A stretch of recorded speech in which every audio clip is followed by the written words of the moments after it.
The photographs were spread across Margaret's kitchen table like tarot cards predicting a terrible future. 23 images, taken over 11 nights, each showing the same thing: a man digging in his garden by moonlight. In the final photograph, taken just hours ago, the pit was deep enough that only his head and shoulders were visible above the rim. But it was what she'd seen gleaming in the bottom of that hole, what the camera had been too far away to capture clearly, that made her hand shake as she reached for the phone. Steel bars, concrete walls, a drain in the corner. Not a grave, a cage. And this morning, he'd smiled at her over the garden fence and said, "You should come over for tea sometime, Margaret. I'd love to show you what I've been working on."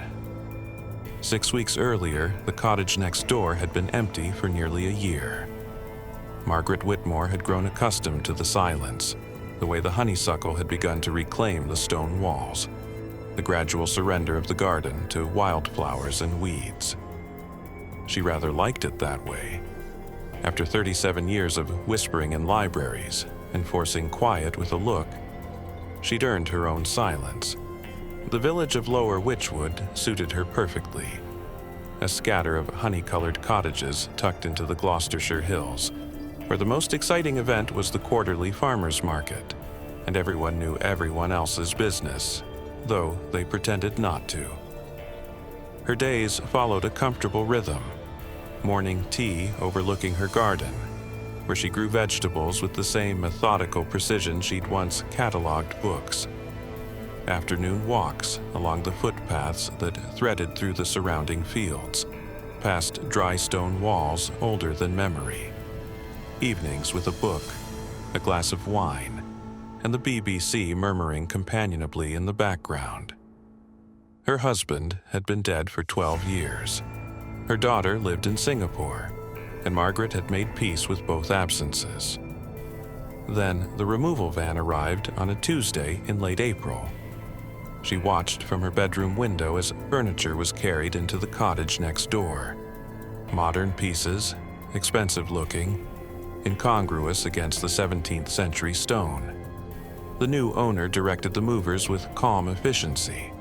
A man in his early 40s with dark hair silvering at the temples and the kind of easy smile that suggested charm came naturally to him. He spotted her watching and waved. Margaret stepped back from the window, embarrassed at being caught. But that evening, as she was deadheading roses along the fence that separated their properties, he appeared on his side. "Hello there, I'm Daniel Webb." His hand extended over the fence. Margaret hesitated and then shook it. His grip was firm, warm. "Margaret Whitmore, welcome to the village." "Thank you. It's beautiful here, exactly what I needed." His smile crinkled the corners of his eyes. "I'm a writer, well, trying to be. Thought the countryside might provide some inspiration and some peace and quiet. You've certainly found the right place for that." They talked for 20 minutes, the conversation flowing with surprising ease. He'd moved from London, burned out from years in marketing, chasing a dream of finishing the novel he'd been planning for a decade. She found herself telling him about the library in Cheltenham where she'd worked, the satisfaction of connecting readers with exactly the right book. He listened with genuine interest, asked questions, laughed at her dry observations about the village's various eccentricities. When she finally excused herself, claiming she needed to start dinner, she felt something she hadn't experienced in a long time: the warm flush of connection, the possibility of friendship. That night she slept soundly, untroubled by dreams. The digging started a week later. Margaret woke at 2:14 in the morning to a rhythmic sound, metal striking earth. She lay in the darkness, disoriented, trying to place it. The sound continued, steady and purposeful. She got up, pulled on her dressing gown, and moved to the window. Daniel's garden was visible from her bedroom, The two properties separated only by the low fence and a row of lilac bushes. In the moonlight, she could see him clearly. He was in the far corner of his garden, digging with a spade. His movements efficient and unhurried. The pit at his feet was already substantial. Margaret watched for 15 minutes. He didn't stop, didn't pause to rest, just dug, the pile of earth beside him growing steadily. At 2:47, he climbed out of the hole, brushed dirt from his hands, and went inside. The next morning, Margaret looked over the fence while hanging laundry. The pit was still there, roughly 3 feet square, perhaps 4 feet deep. Fresh earth was mounted beside it. She told herself there were perfectly innocent explanations.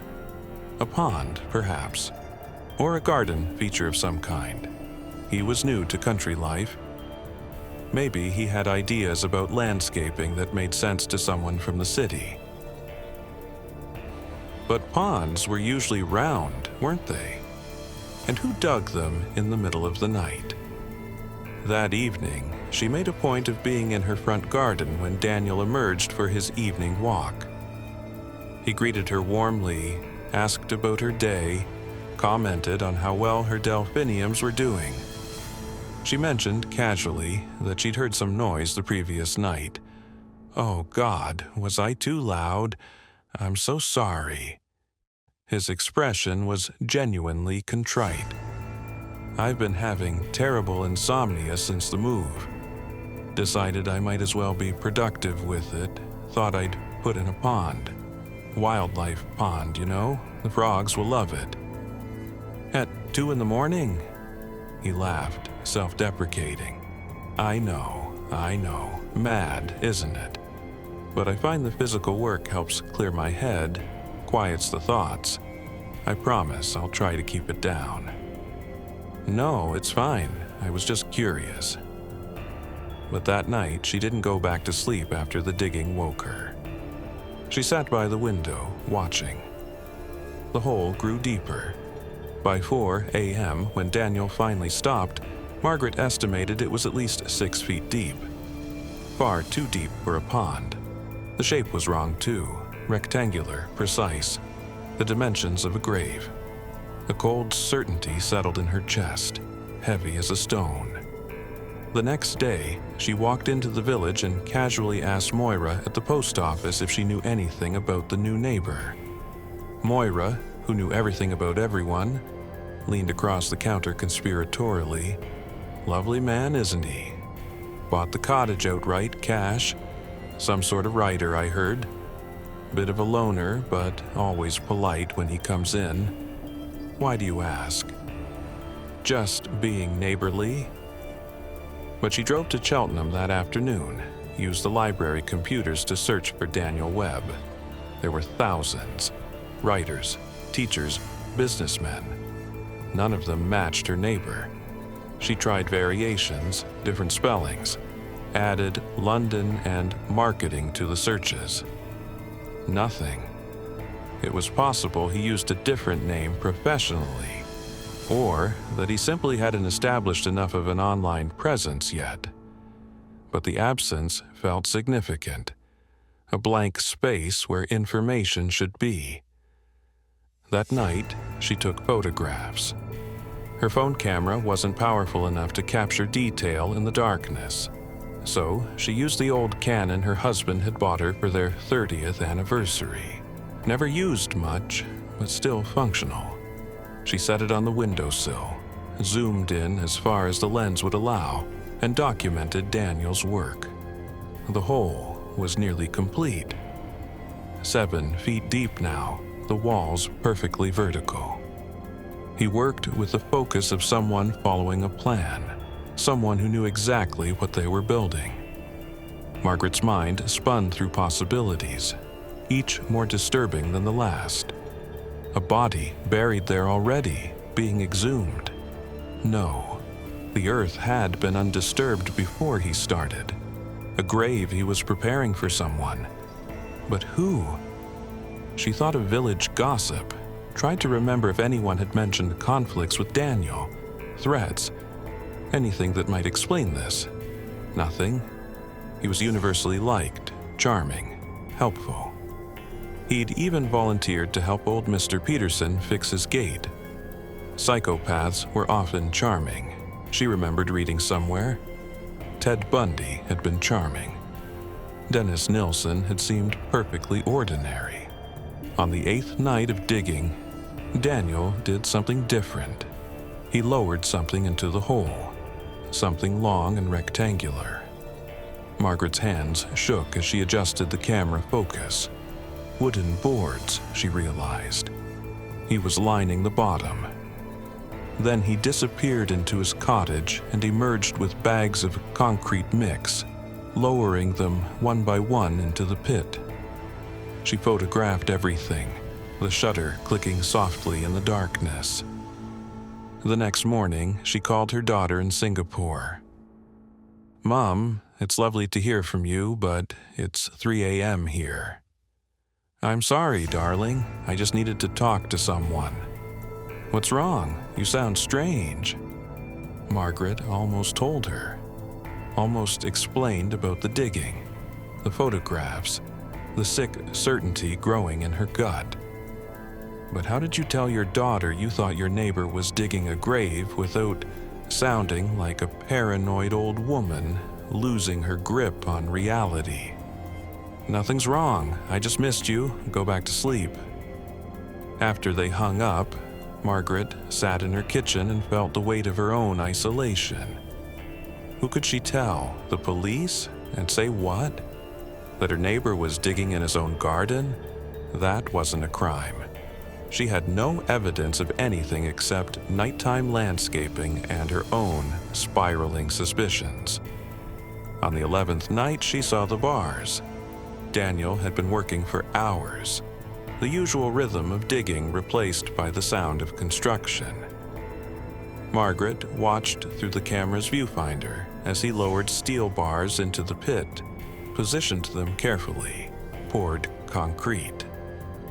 The structure taking shape in that hole was unmistakable now. Walls, floor, and along one side, bars set into the concrete, evenly spaced. Not a grave, a cell, a cage, a prison. The realization arrived with perfect, terrible clarity. And on its heels came the second realization, the one that made her blood turn to ice. All those conversations over the fence. All those questions he'd asked. About her routine, her daughter's visits, her friends in the village. Learning that she was alone. Isolated. That no one would miss her for weeks if she disappeared. That morning, when he'd invited her for tea, his smile had been the same as always. Warm, friendly. Nothing in his eyes suggested he was building a prison in his garden. Nothing hinted at the darkness underneath. "I'd love to show you what I've been working on." Margaret stumbled away from the window, bile rising in her throat. Her hands found her phone, dialed 999. The numbers blurring through tears, she didn't remember starting to cry. "Emergency services. Which service do you require?" "Police. I need the police." "What's the nature of your emergency?" "My neighbor. He's building something. A cage. I think he's going to hurt someone. I think he's going to hurt me." There was a pause. "Ma'am, has your neighbor threatened you?" "No, but I've been watching him dig. At night. He's built a cell in his garden. Steel bars. Concrete. It's not normal. It's not right." "Have you seen any weapons? Any evidence of violence?" "No, but, ma'am, people are allowed to build structures on their own property. Has he actually done anything threatening toward you?" Margaret's mind raced. "He knows I live alone. He's been asking me questions, learning my routine. That doesn't constitute a threat. Has he trespassed on your property, followed you, made any statements that made you feel unsafe?" "No." "Then I'm afraid there's not much we can do. If he makes any direct threats or you feel you're in immediate danger, call us back immediately." The line went dead. Margaret sat in the silence of her kitchen, the photographs still spread across the table. Evidence of nothing, proof of paranoia. She thought of Daniel's friendly smile, his easy manner. Maybe she was wrong. Maybe there was a perfectly innocent explanation. Maybe the isolation had gotten to her more than she'd realized, turned a lonely widow into a frightened old woman jumping at shadows. The knock on her door came at noon. Margaret froze, her teacup halfway to her lips. Through the frosted glass of her front door, she could see a familiar silhouette. "Margaret, it's Daniel. Just wanted to check if you're all right. Haven't seen you the past few days." Her voice came out steady, surprising her. "I'm fine, just a bit of a cold." "Oh, I'm sorry to hear that. Listen, I know I keep mentioning it, but I really would love to have you over. I finished the project I've been working on. Turned out beautifully. I think you'd appreciate it, given your love of books." Something in his tone, an undercurrent she couldn't quite identify. Eagerness? Anticipation? What kind of project? "A surprise. Come on, Margaret. We're neighbors. Friends, trust me. I promise you'll be amazed." Through the glass, she saw him step closer to the door. "I've been thinking," he continued, his voice softer now, almost gentle, "about how lonely it must be for you here. Your daughter so far away. No family nearby. You spend so much time alone. I understand that. I know what isolation feels like. How it makes you see things that aren't there. How it makes you afraid of connection." Margaret's heart hammered against her ribs. "What do you mean?" "I saw you, Margaret, at your window, night after night watching me, photographing me. I know you called the police. Mrs. Peterson mentioned it at the shop this morning. Said you seemed distressed, convinced I was doing something sinister." He laughed, and there was genuine amusement in it. "A cage? That's what you told them, wasn't it? That I was building a cage." The door handle turned. Locked, thank God. "Do you want to know what I was really building, Margaret?" She backed away from the door, phone clutched in her hand. "A root cellar, for wine storage. Concrete walls for temperature control. Steel reinforcement bars because the soil here is unstable. I researched it thoroughly. The previous owner mentioned subsidence issues. But you created this whole narrative in your head. Made me into a monster, because the alternative, that you might be wrong, that you might be the problem, was too frightening to consider." Margaret's back hit the wall of her hallway. "I genuinely liked you, Margaret. I thought we could be friends. But you're not well, are you? The isolation has done something to you. Made you paranoid, delusional." His voice dropped lower. "The thing about delusions, Margaret, is that they protect us from truths we can't handle. So I'll ask you one more time. Do you want to see what I built? Do you want to confront reality, or do you want to stay in here, alone with your fears, until they consume you completely?" Silence stretched between them, broken only by Margaret's ragged breathing. "The door's unlocked," Daniel said quietly. "Your back door. You should really be more careful about that. Anyone could walk right in." Margaret heard it then, the soft click of her kitchen door opening. Footsteps in her hallway, coming closer. She ran, up the stairs, into her bedroom, fumbling with her phone. 999, again. The operator's voice calm and distant. "He's in my house, Daniel Webb. He's in my house and he's coming for me. Stay calm, ma'am. Officers are on their way. Can you lock yourself in a room?" Margaret turned the bedroom lock, a flimsy thing that wouldn't hold for long. She could hear him climbing the stairs, his footsteps leisurely, unhurried. "Margaret." His voice carried through the door. "This isn't how I wanted this to go. I really did hope we could be civilized about it, but you've made this so much harder than it needed to be." The door handle rattled. "The cage you saw. You were right about one thing. It is for you, not what you imagined, though. See, I need someone to keep, to study, to understand. My book, it's about isolation, about what happens to the human psyche when completely cut off from the world. I've done the research, read every account, every study, but I need something more. I need original data, primary source material." The door shuddered as he put his weight against it. "You're perfect, Margaret. No family nearby. Predictable routine, a creature of habit, and best of all, you've already documented your own descent into paranoia. Those photographs, your call to the police, your increasing isolation.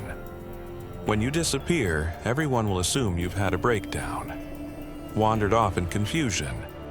By the time they search, if they search, I'll be long gone, and you'll be exactly where you belong, in the dark, alone with your mind."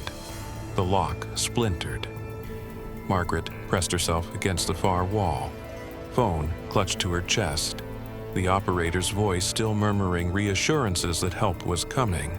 Minutes away, "Please stay on the line." Daniel stepped through the broken door, and his smile was exactly as it had always been. Warm, friendly, charming. "Don't worry," he said softly. "This will all make sense eventually. Down there, in the quiet, you'll understand. We're not so different, you and I. We both just want to be understood." In the distance, sirens wailed, getting closer. Daniel's smile never faltered. "They'll be too late, you know. They always are." He moved toward her, and Margaret, who had spent a lifetime enforcing silence, finally screamed. The scripted casebook remains open. Subscribe to the archive. Share the evidence. Leave your verdict below. Some secrets are better shared.